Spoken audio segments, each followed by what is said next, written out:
I'm Miraz Thana. In this video, I'll teach you about properties of thermodynamic materials. Okay, or we can say that thermodynamic properties. So what are thermodynamic properties?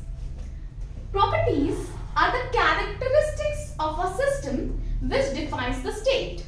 For example, at this state, the pressure is P1, the volume is V1 and the temperature is T1. So these are the properties which defines this state. Let us call this as the state 1. So these properties are defining this state. So in simple words we can say that these are the characteristics of the system which defines the state.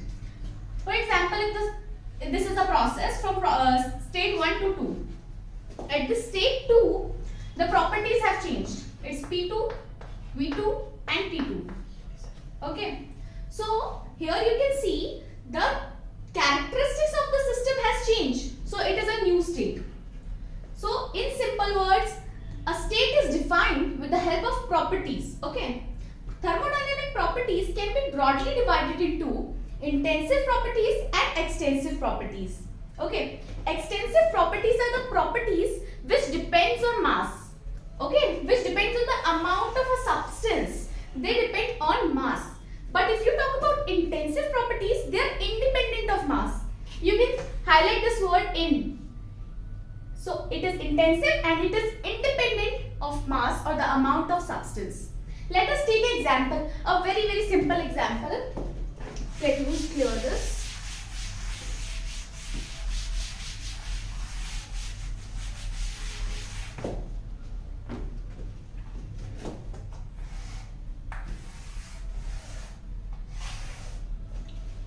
Let us consider this as a room.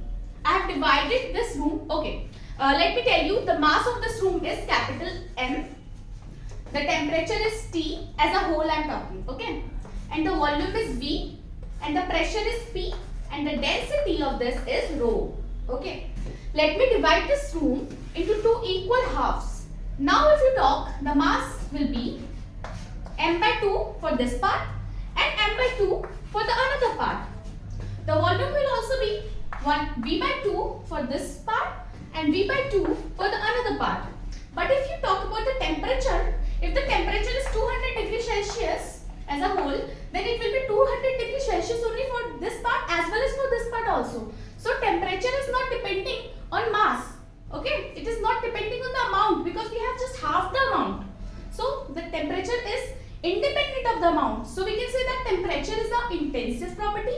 But the mass and the volume, these both are depending on the amount of substance because they were M and V for a whole room. But as we have divided this room into two parts, so they have also get half.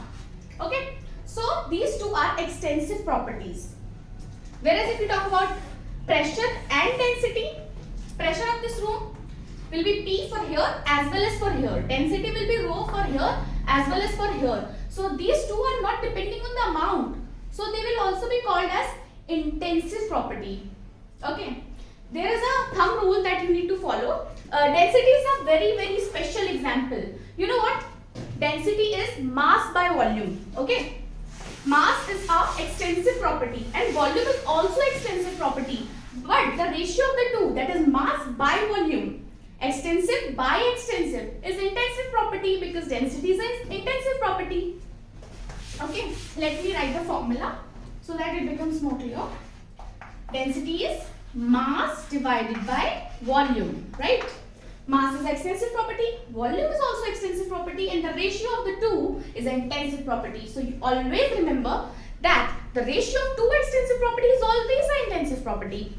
So from here you can understand that all the specific properties are intensive because what is a specific property? Anything divided by mass is a specific property, right? If you talk about energy,